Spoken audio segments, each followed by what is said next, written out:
सनातन सभ्यता संस्कृति में कोई डंडा पहुंचाता है कि तू यो काम नहीं करे तो तू सनातनी नहीं चलेगा, कोई डंडा पहुंचाता है। परमात्मा ने माना है तो भी सनातनी, परमात्मा ने नहीं माना है तो भी सनातनी, हनुमान जी ने माना तो भी सनातनी, राम जी ने माना तो भी सनातनी, कृष्ण जी ने माना तो भी सनातनी, राधा ने माना तो भी सनातनी, कबीर ने माना तो भी सनातनी, संत रविदास ने माना तो भी सनातनी। किसी भी संत ने माना है, किसी भी बाबा ने माना है, किसी साधु ने माना है, अपने आप ने माना, माता पिता की पूजा करे, माता पिता की सेवा करे, सब सनातन। कोई जरूरी नहीं है कि एक जगह आप एक लकीर के फकीर बनना। बाकी जितनी सभ्यता संस्कृति है सब में आपके ऊपर डंडा चाहिए कि तू यहाँ करे तो ही है मुसलमान, तू यहाँ करे तो ही क्रिश्चियन है, तू यहाँ रहे तो ही सिख है, तू यहाँ रहे तो ही बौद्ध है, तू यहाँ रहे तो ही जैन है। सब जगह बाउंडेशन है, सब जगह बंधन है। लेकिन सनातन सभ्यता संस्कृति बिना बंधन का है। बंधन तोड़ मिलाए राम, किस सतगुरु को लक्षण। ये हमारे सनातन का क्या होता है। सनातन जो ये हमारी सभ्यता संस्कृति है, इसमें ऋषि मुनियों ने क्या बोला, वसुधैव कुटुंबकम। पूरी धरती अपना परिवार है, पूरी धरती अपना परिवार है। जब पूरी धरती परिवार है तो पूरी धरती में अपना वही करना चाहिए जो आपका परिवार में करना चाहिए कि नहीं करना चाहिए। आपका परिवार में कहीं कहीं करना, सबको परिवार में पेट भरना की सोचा कि नहीं सोचा, सोचा नहीं।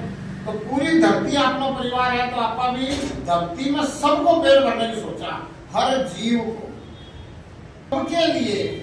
वसुधैव कुटुंबकम का मतलब यही है कि जैसे आप अपने परिवार में सबका पेट भरना चाहते हो, वैसे धरती पे सबका पेट भरने के लिए तैयार हो। इसलिए ये वसुधैव कुटुंबकम है, इसलिए ये वसुधा पूरा मेरा परिवार है, हर जीव मेरे परिवार का अंग है, हर जीव मेरे परिवार जैसा है, हर जीव। सनातन सभ्यता संस्कृति में ये बात है कि भूखे को भोजन, प्यासे को पानी, जिसके पास वस्त्र नहीं है उसको वस्त्र दो, जरूरतमंद की सेवा। सेवा किसकी? जरूरतमंद। बिना जरूरतमंद के अगर आप सेवा कर रहे हो तो वो सेवा नहीं, वो और ही कुछ है। वो क्या है वो आप देखो, उसके लिए मैं क्या बोलूं कि वो क्या है। लेकिन सेवा किसकी?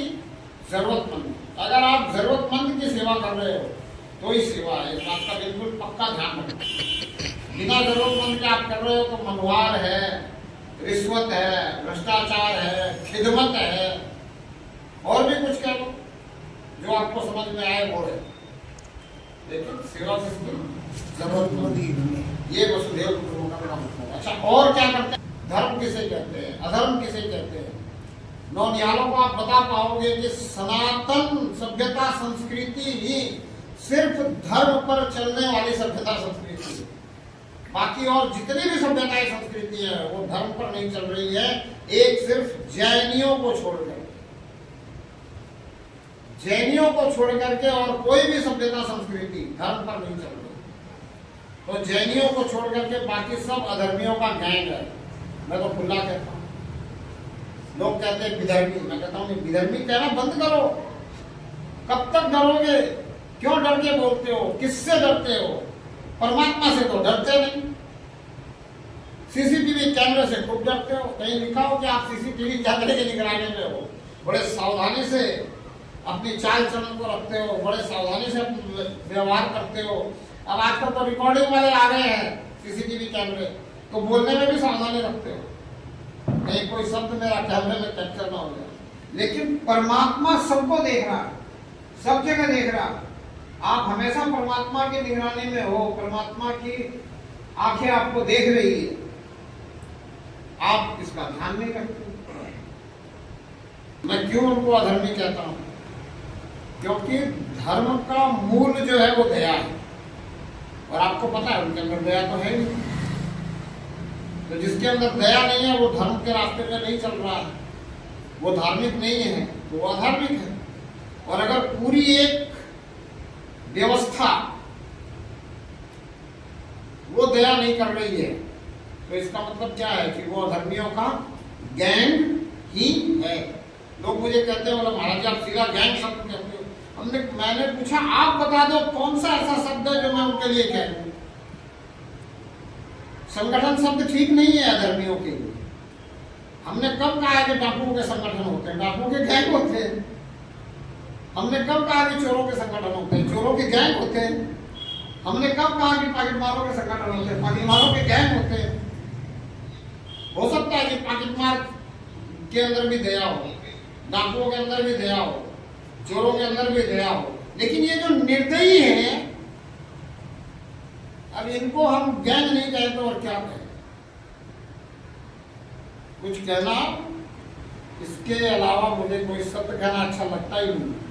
और इस बात को मैं सबको समझाना चाहता हूँ। इस बात को हमारी माताएं बहनें समझें और अपने बच्चों को समझाएं कि इस भारत भूमि में धर्म परिवर्तन हो ही नहीं रहा है।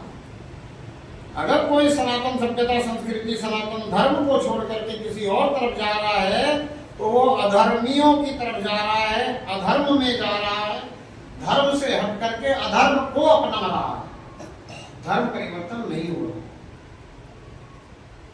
सही परमात्मा से प्रेम किसी को नहीं। आप प्रभात फेरी कर रहे हैं, बड़ी अच्छी बात है, सब कुछ कर रहे हैं, आप रोज मंदिर आ रहे हैं, आप बहुत सारे व्रत उपवास कर रहे हैं, आप हनुमान जी का जन्मदिन मना रहे हैं, राम जी का जन्मोत्सव मना रहे हैं, कृष्ण जन्मोत्सव मना रहे हैं, आप दुर्गा जी के लिए नवरात्रे के व्रत रख रहे हैं, बहुत कुछ कर रहे हैं, पर प्रेम परमात्मा से नहीं है। ये मैं पूरे विश्वास के साथ कहता हूँ और मैं पूरी दुनिया के लिए कहता हूँ कि दुनिया के अंदर 1% लोगों को भी परमात्मा से प्रेम नहीं है। प्रेम तो है सर, नहीं है, सैनिक तो है, कुछ समय के लिए तो है, नहीं है। अब मैं साबित करता हूँ, आप भी कहोगे बोले महाराज ने क्या नई बात बता दी।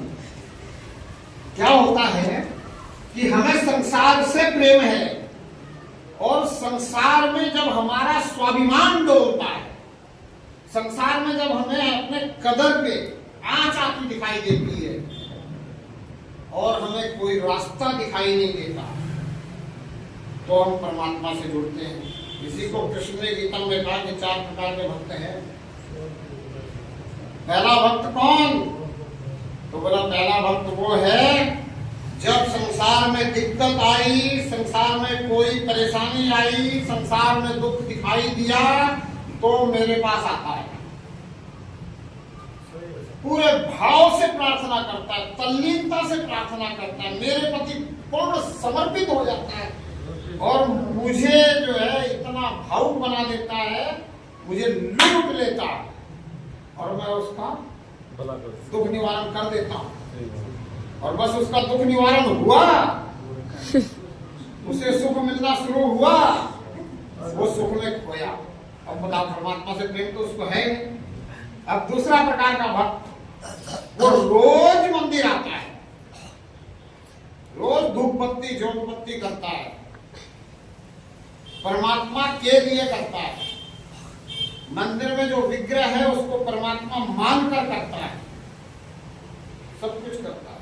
और करता किस लिए? इसलिए नहीं करता कि इसे परमात्मा चाहिए, इसलिए करता है संसार में सुख शांति चाहिए। तो प्रेम किससे है? संसार से। संसार से प्रेम के कारण परमात्मा की भोग पूजा होती है, ठीक है। संसार से प्रेम के कारण परमात्मा से भोग पूजा होती है। तो प्रेम संसार से, प्रेम परमात्मा से नहीं होता। वो भय के कारण पूज रहा है परमात्मा को या लालच के कारण परमात्मा को पूज रहा है।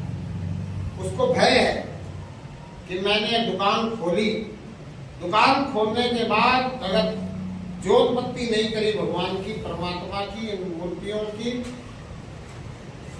इस विग्रह की, तो हो सकता है कि दिन भर है ना। तो प्रेम किससे है?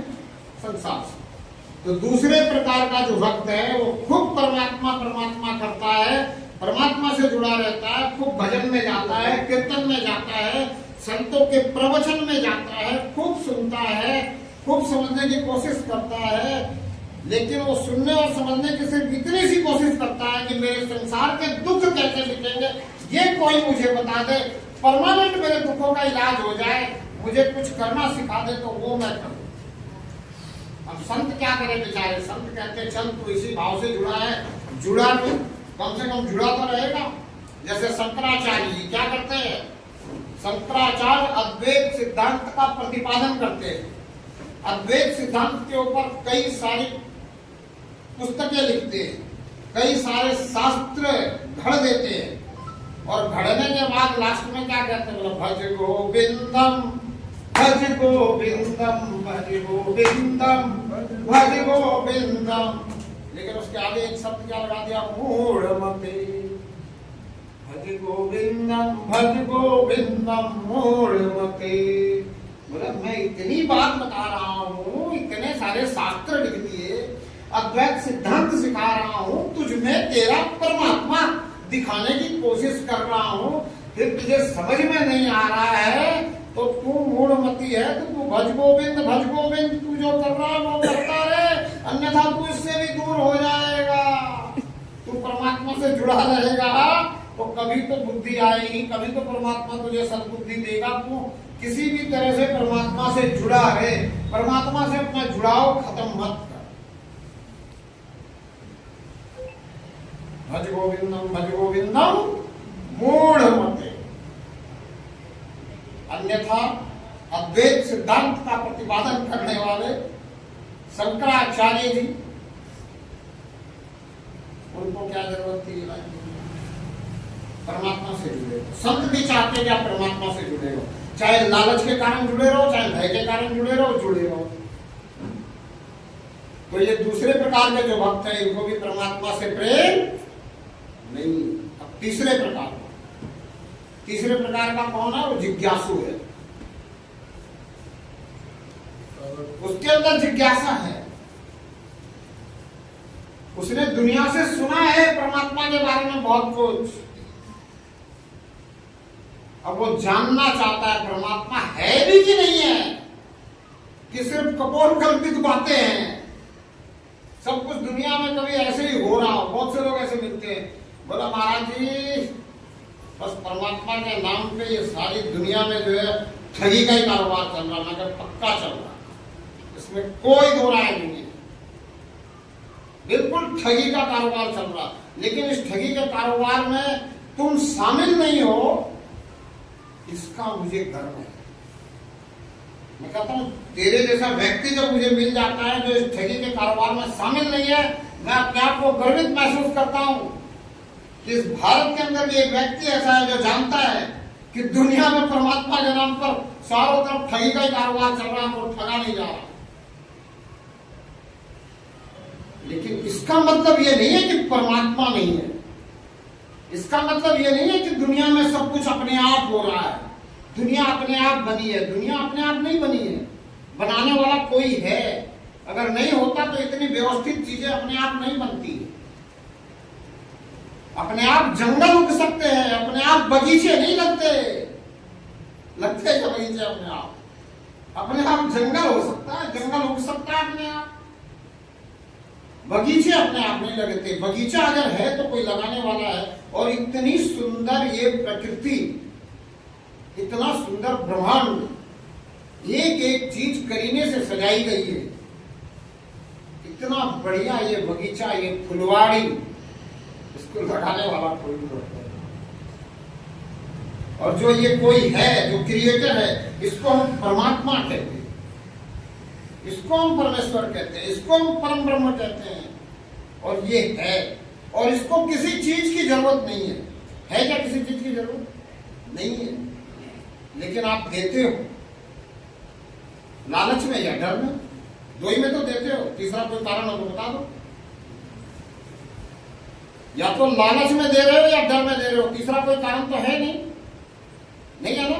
तो मैं आपसे अगर आज निवेदन करूं कि आप परमात्मा को देना बंद करो लालच में और डर में, क्योंकि परमात्मा रिश्वतखोर तो है नहीं, भ्रष्टाचारी है नहीं, परमात्मा को कुछ चाहिए नहीं, परमात्मा देने वाला है, लेने वाला है नहीं, तो आप परमात्मा को देना बंद करो।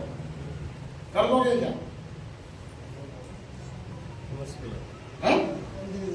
क्यों कोनी करी जाए? यही तो मैं पूछना चाहूं, करीजे क्यों कोनी? जिसको कुछ नहीं चाहिए उसको आप दे रहे हो और वो रिश्वतखोर नहीं है, वो ले नहीं रहा, आप दे भी रहे हो। लिया क्या परमात्मा ने आज तक? किसी से अगर परमात्मा ने ले लिया हो तो मुझे बताओ कि हाँ इससे ले लिया। और परमात्मा को देना बिल्कुल बंद कर दो। परमात्मा को क्या चाहिए? परमात्मा किसी चीज का भूखा नहीं है। कुछ लोग कहते हैं कि परमात्मा भाव का भूखा है। क्या कहते हैं? भाव का भूखा है। अरे परमात्मा भाव का भी भूखा नहीं है। जो भूखा है वो परमात्मा ही नहीं है। परमात्मा सिर्फ आपके भाव देखता है। किस लिए देखता है? जिसके अंदर भाव है उसी के ऊपर कृपा करता है, और जैसा भाव है वैसी ही कृपा करता है। भाव के बिना अभाव है, भाव का प्रभाव है। कि मैं शरीर नहीं हूं, मुझे एक दिन शरीर छोड़कर जाना है। दुनिया में बोला सबसे बड़ा आश्चर्य क्या है? तो बोला दुनिया में सबसे बड़ा आश्चर्य यही है कि लोग रोज किसी न किसी को जाते हुए देखते हैं,